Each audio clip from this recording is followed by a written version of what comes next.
ओम नमो भगवते वासुदेवाय। त्रयोविंशोऽध्याय। मैत्रेय उवाच। एमन्ते कन्या विभादेयी मनुजे गले पथबाही दृढे रहिले तपस्ताने से नदी तीरे पुष्पवने एबे हो शुण कुरुनाथ कर्दम मुनिଙ୍କ चरित एहांक पत्नी देवहूति सुगुण सुंदर सुमूर्ति स्वामीर सेवा जाने नृत्य सेवा करई से निरते ईसत मार्गे कार्य बहे भवानी हर सेवा प्राय विश्वास आत्मा शौच धर्मे धीर गौरव तपद में वर्जित काम देश हिंसा लोभ न थाई मिथ्या भाषा एमन्ते देव हुति चाहि मुनिषा नंदे स्नेह बही पति देवता आश्वासे निरते सेवा स्वामी पासे एमंत पति व्रता धर्म देखी विचार ही कर्धम ए प्रतिव्रता कर सार संपूर्ण सुशील गभीर एमंत गुण मने गुणी से प्रेमे गद गदवाणी निज कामिनी मुख चाही कर्धम कहे प्रेम बही सुन सुंदरी मो वचन मोर विषय तोर मन देखी संतोष मोर चित तुम्भ दूरित मोर गत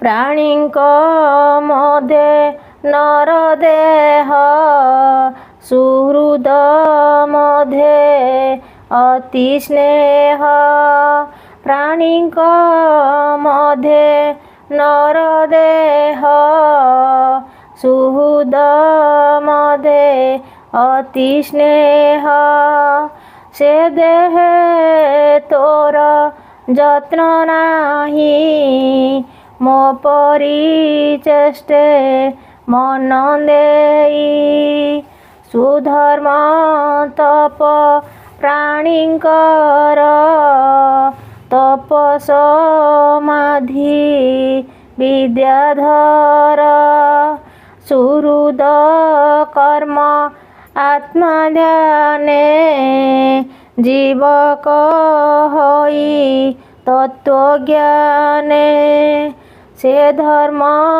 गोविंद प्रसादे मुंजे साधिली निरापदे ए सर्वतोह रदुसाध्य तू एबे भुंजे विष्णुपद अधिक गुण केबा कही सर्वसंपद जेणु पाई ସେ ହରି ଚରଣ ପଙ୍କଜେ ନିର୍ମଳ ଚିତେ ଯେବା ଭଜେ ଏମନ୍ତ କଧର୍ମ ବଚନେ ସେ ଦେବହୂତି ତୋ ସମନେ।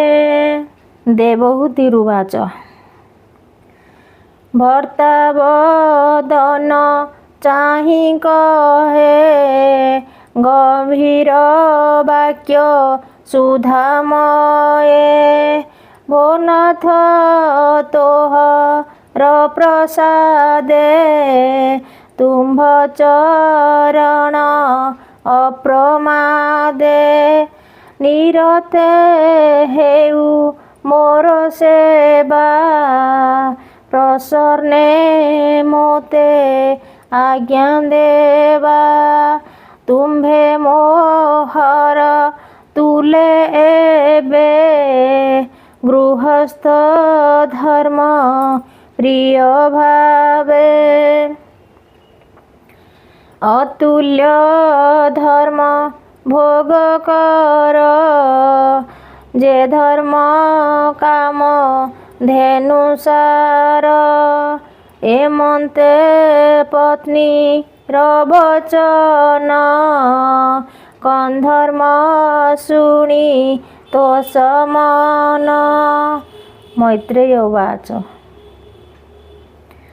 ପ୍ରିୟ କଳତ୍ର ମନ ଜାଣି ଚିତ୍ତେ ବିଚାରେ ବିପ୍ରମଣି ବିଶ୍ୱକର୍ମାଙ୍କୁ ମନେ ସ୍ମରି ବିମାନେ ତପ ବଳେ କରି ଯହିଁ କଳ୍ପିତ ବସୁପୁତ୍ର ଅଶେଷ କର୍ମେ ସେ ନିର୍ମିତ ସକଳ ଋତୁ ପୁଷ୍ପ ଫଳ ମଣି ନିର୍ମିତ ସ୍ତମ୍ଭ ଠୁଳ ସୁଗନ୍ଧ ପୁଷ୍ପ ମାଳେ ମାଳେ ଯେ ରଥେ ଲମ୍ବେ ପୂର୍ଣ୍ଣ ହେଳେ ଗଭୀର ଭୃଙ୍ଗ ନାଦ ସୋହେ ପାଟବସନ ମନ ମୋହେ ଉପରେ ରତ୍ନ ନୀଳମଣି ବିରାଜେ ରବି ତେଜ ଜିଣି ସେ ରତେ ସୁବର୍ଣ୍ଣ ପଲ୍ୟଙ୍କ ରଙ୍ଗେ ବିରାଜେ ସେ ତ୍ରିଲୋକ ବିଶ୍ୱକର୍ମାର ଶିଳ୍ପୀପଣ ସେ ରଥେ ଦେଖେ ପୁଣ ପୁଣ ମହାମର୍କତ ସ୍ତମ୍ଭ ଯହିଁ ବିଦ୍ରୁମ ବେଦୀ ବିରାଜଇ ସେ ଦ୍ୱାରେ ବିଦ୍ରୁମ ସାଙ୍କୋଳା ହୀରା କବାଟ ଯହିଁ କିଳା ବାମେ ଦକ୍ଷିଣେ ପୂର୍ଣ୍ଣ କୁମ୍ଭେ ଲାଗିଛି ଅଷ୍ଟ ରତ୍ନ ଖମ୍ବେ ଶ୍ଵେତ ହଂସକ ବଚମତ ପଦ କରନ୍ତି ନାନା ମତ ବିମାନ ଶିଖେ ଜ୍ୱାଳା ବନ୍ଧେ ସୁଧ ସ୍ୱଭାବ ଦୀପ ଗନ୍ଧେ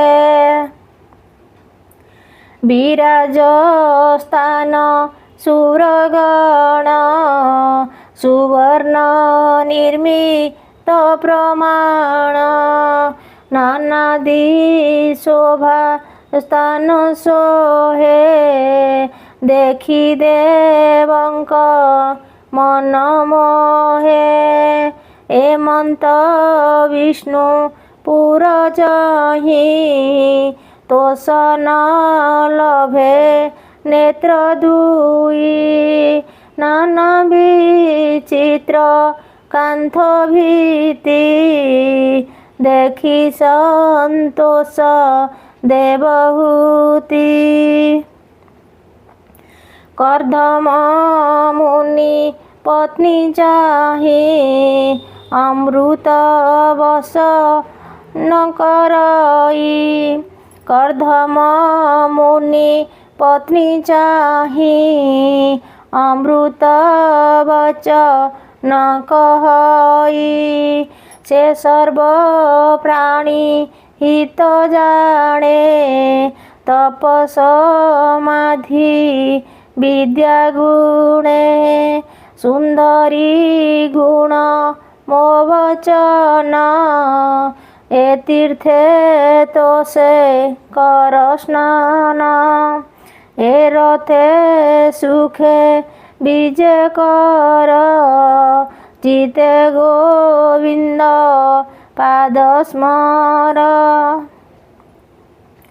ସୁଖ ନିମିତ୍ତ ତୀର୍ଥ ଏହି ପ୍ରାଣୀ କି ଶୁଭ ଫଳ ଦେଇ। ଏ ମନ୍ତେ ସ୍ୱାମୀ ପ୍ରବଚନେ ସେ ଦେବହୂତି ସୁଧ ମନେ। ଧୀରଜ ବସ୍ତ୍ର ପରିଧାନ ହୃଦେ ଆଚ୍ଛାଦି ତୁଙ୍ଗସ୍ତନ।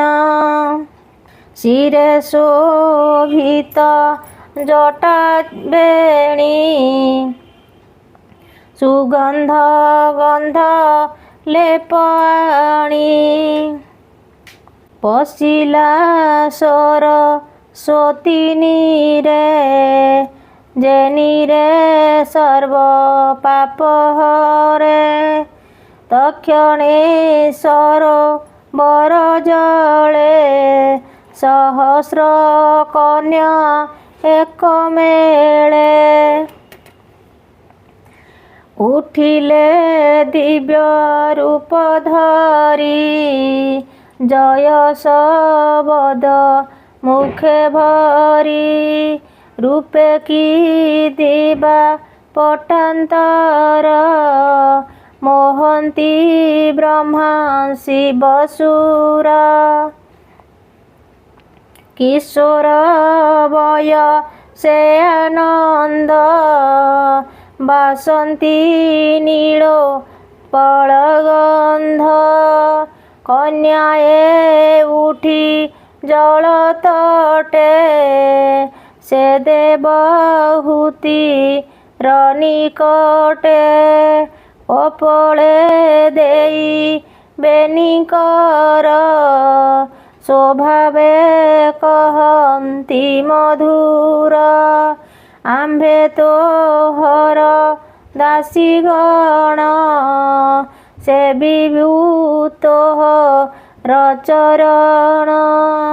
ଦେଖ ଆମ୍ଭର ଦିବ୍ୟ ଦେହ କିସ କରିବୁ ଆଜ୍ଞା ଦିଅ। ଏମନ୍ତେ କହି କନ୍ୟାଗଣେ ସେ ଦେବହୂତି ର କାରଣେ। ତକ୍ଷଣେ ନମସ୍କାର କରି ସର୍ବେ ହୋଇଲେ ଚାରି ଚାରି। ସୁଗନ୍ଧ କନ୍ୟା ଅଙ୍ଗେ ବୋଳି ଆନନ୍ଦେ ଦେଲେ ହୁଳହୁଳି। ସ୍ନାନ କରାଇ ଗଙ୍ଗା ନୀରେ ମଣିଲେ ନାନା ଉପହାରେ। ନୂତନ ବସ୍ତ୍ର ଯୁଗ ଦେଲେ ବିବିଧ ଅଳଙ୍କାର ତୁଲେ। ଅମୂଲ୍ୟ ହାର ରତ୍ନପନ୍ତି ଚନ୍ଦ୍ର କିରଣେ ଝଟକନ୍ତି। କର୍ପୂର ସୁଗନ୍ଧ କୁକୁମ ହୃଦରେ ଲେପେ ସ୍ନେହ ମନ।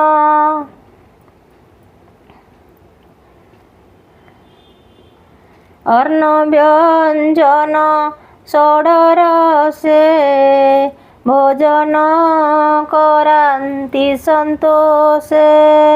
ସୁବାସ ଜଳେ ଆଚମନ କରାଇ ସୁମୁଖ ବାସନ। ଉତ୍ତମ ଶଯ୍ୟାରେ ବସାଇ ଦର୍ପଣ ସମର୍ପିଲେ ନେଇ। ଦର୍ପଣେ ଚାହିଁ ମୁଖ ଶୋଭା ଶିରେ ଖୋସିଲେ ପୁଷ୍ପଗଭା। ଦୁର୍ବାକ୍ଷତ ଗନ୍ଧ ଆଣି ଆଶିଷ କନ୍ୟା ଗଣଭଣୀ। ଏମନ୍ତେ ସର୍ବ ପରିବାରୀ ସୁଲଗ୍ନେ ସୁଧ ସ୍ନାନ କରି। କଣ୍ଠେ ଲମ୍ବାଇ ରତ୍ନହାର ହରଷେ ଗଞ୍ଜିଲେ ନୂପୁର। କଟି ଶୋଭିତ କାଞ୍ଚି ଦାମ ହୃଦେ କାଞ୍ଚଲା ଅନୁପମ। ଅମୂଲ୍ୟ ହାର ହୃଦେ ଶୋହେ ରୂପେ କାମିନୀ ଜନମୋହେ। ସୁଧା ବଚନେ ସୁଧାହାସ ଅପାଙ୍ଗେ ମୋହ ନ ସଦୃଶ୍ୟ। ଲଲାଟେ ସୁନୀଳ କୁନ୍ତଳା ସୁନ୍ଦର ପଦ୍ମ କୋଶବଳା। ଏମନ୍ତେ ରୂପ ଶୋଭା ଯେବେ ସ୍ୱାମୀ ସ୍ମରଣ କର ତେବେ। ରୂପ ମୋହନ ପ୍ରିୟ ଭାବେ ବାକ୍ୟ କହନ୍ତି ଶିଖିରାବେ। ତକ୍ଷଣେ କନ୍ୟା ଗଣ ତୁଲେ ଋଷିର ସମୀପେ ମିଳିଲେ। ସ୍ୱାମୀର ଯୋଗ ଗାତ୍ର ଦେଖି ସତ୍ୟ ଶୌଚ ଅଧୋମୁଖୀ। ସଞ୍ଚୟ ଗତି ତାର ମନେ ମୁନି ଜାଣିଲେ ଯୋଗ ଧ୍ୟାନେ। ତକ୍ଷଣେ ଧରି କନ୍ୟା ହସ୍ତ ମୁନି ଆରୋହୀ ଦିବ୍ୟ ରଥ। ସହସ୍ର ନାରୀ ଗଣ ମଧ୍ୟେ ଊର୍ଦ୍ଧ୍ୱେ ଗମନ ବିଷ୍ଣୁ ପାଦେ। ସ୍ୱର୍ଗେ ଦେଖନ୍ତି ସୁରଦେବା କି ପଟାନ୍ତର ଆମେ ଦେବା। ଦେଶ ନେତାରା ଗଣ ମଧ୍ୟେ ଚନ୍ଦ୍ର ବିରାଜେ ଶୂନ୍ୟ ଊର୍ଦ୍ଧ୍ୱେ। ଦେଖନ୍ତି ଦଶ ଦିଗପାଳେ ବିମାନ ପନ୍ତି ଅନ୍ତରାଳେ। ଗିରି ପର୍ବତ ଗୌରବନେ ସିଦ୍ଧ କୀର୍ଣ୍ଣର କ୍ରିୟାସ୍ଥାନେ।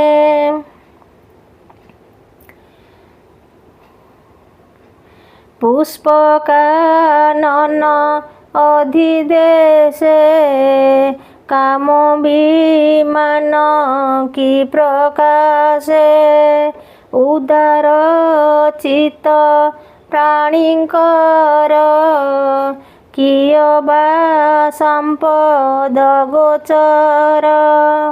ଏମନ୍ତେ ଦଶ ଦିଗଭ୍ରମୀ ପଥିକ ପ୍ରାୟ ପଥଶ୍ରମୀ ପୁଣି ମିଳିଲେ ନିଜ ଘରେ ଗୃହସ୍ଥ ଧର୍ମ ରବେ ଭାରେ ସେ ମୁନି ତପେ ଅନର୍ଗଳା ଆତ୍ମାକୁ ନବ ରୂପ କଲା ପତ୍ନୀ ସଂଯୋଗ ବହୁକାମୀ ଅନେକ ସମ୍ବତ୍ସର ରମୀ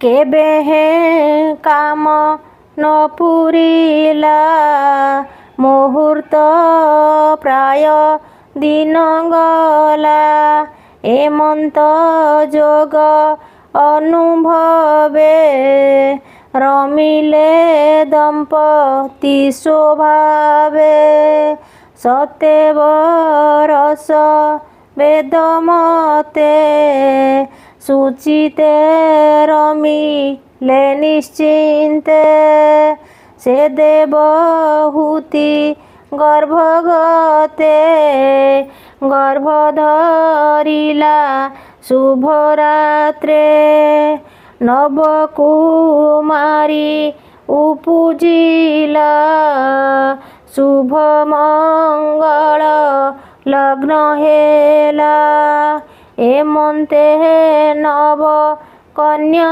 ଚାହିଁ ସେ ଦେବହୂତି ବିଚାରଇ ଏ କି ଅଦ୍ଭୁତ ଗର୍ଭ ମୋର ଦୈବ କର୍ମ ବଳିୟାର ଏମନ୍ତ ମୁନି ପାଶେ ଯାଇ ରହିଲା ଓଧୋ ମୁଖ ହୋଇ ଅଶ୍ରୁ ପରିପୂର୍ଣ୍ଣ ଲୋଚନେ ପତି ସନ୍ନିଧେ ଦୁଃଖ ମନେ ଦେବହୂତିରୁ ବାଚ ଭୋ ନାଥ ତୁମ୍ଭର ପ୍ରସାଦେ ସକଳ ଦୁଃଖ ରୁଆନନ୍ଦେ ତରଇ ତୁମ ପାଦ ଧ୍ୟାଇ ମୋହର ଚିତେ ଅନ୍ୟ ନାହିଁ ଏବେ ମୁଁ କନ୍ୟା ଜନ୍ମ ଦେଖି ହୋଇଲି ମନ ଦୁଃଖେ ଦୁଃଖୀ ସେ ବଇଚରଣ ତୁମ୍ଭର ମୋହର ମନୁ ଦୁଃଖହର ପୁତ୍ର ନୋହିଲା ମୋର ଗର୍ଭେ ଏଣୁ ମୋ ମନ ଦୁଃଖ ଭାବେ ଏବେ ହୋଇଲା ନବନାରୀ ଏ ଅନୁରୂପେ ବରବରୀ ବିବାହ ଦିଅ ମୋ ସମ୍ମୁଖ ମୋ ମନ ନଲ ଭୁଏ ଦୁଃଖ ତୁମ୍ଭେ ହେ ତପ କରିଗଲେ ମୋ ମନ ନର ହୋଇ ଭଲେ ମୁଁ ଏତେ କାଳେ ତୁମ୍ଭ ତୁଲେ ବଢ଼ିଲି ନାନା ଭୋଗ ବଳେ ଇନ୍ଦ୍ରିୟ ଅର୍ଥରେ ଲାଳସ ବଞ୍ଚିଲି ଅନେକ ବରଷ ତୁମ୍ଭର ଅଙ୍ଗ ସଙ୍ଗ ମେଳେ ଏ ଜନ୍ମ କଲା ମୋର ହେଳେ ଏ କର୍ମ ଭୂମି ମଧ୍ୟେ ମୋହି ଉତ୍ତମ କୂଳେ ଜନ୍ମ ହୋଇ ଆତ୍ମାର ଗତି ନ ଜାଣଇ ଏ ଦୁଃଖ ସୁଖ ମୁଁ ଜାଣଇ तुम्भर संगे संग करी हरि भजन मो पासोरी हे कांत मोते दया कर ए भव सागरुधर भय निवारी मोर चित ए माया तरी विजय मंत विषया बसे जार संग आवरी संसार तरंग तार निस्तार आउ नहीं कर्मर बंध ने पड़ई बुड़ई संसार सागरे से भ्रमे असे स्वभावरे ए भावे जानी जार मन विष्णु भजने अवधान जे जीव से जीव आत्मा को धरे न बुड़े संसार सागरे जे बा भजन्ति काम कर्मे हरि न भजी आत्मारामे सुपुण्य तीर्थ से न गले से प्राणी जीव थाउ मरे मुए इंद्रिय भोग बळे बंचिली विष्णु माया बळे मो तुम्भ पाद सेवा करी मोक्षे होइली अधिकारी एबे उपाय कह मोते ए माया तरी बिके मंते ए मंत कर्ध म सम्मुखे से देवहूति मन दुखे जेते कहिले मन तो से सुजन जन एणेर से तृतीय स्कंदे भागवत कहिला विप्र जगन्नाथ इति श्रीमद्भागवते महापुराणे पारमहंस संहिताया 82 तृतीय स्कंदे कर्दम ऋषि गृहस्थ धर्म वर्णने नाम त्रयोविंशोऽध्याय। ओम नमः भगवते वासुदेवाय।